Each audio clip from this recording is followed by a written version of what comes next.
Mně se historicky na jednom školení líbila fráze, jedna naše Němka z jiného Natka říkala, že jí teče magenta jejíma žilama, tak já vlastně jako mám rád tu firmu, kulturu, brand a líbí se mi, jak jsme navzájem k sobě neformální a chováme se velmi často jako rodina. To, čo my si vymyslíme, tak môžeme aj zrealizovať.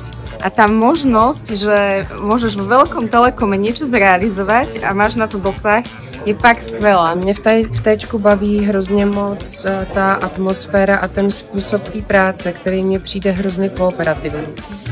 Že lidi vlastně mají tu snahu dělat ty věci společně a nehandrkovat se a radši hledat tu cestu.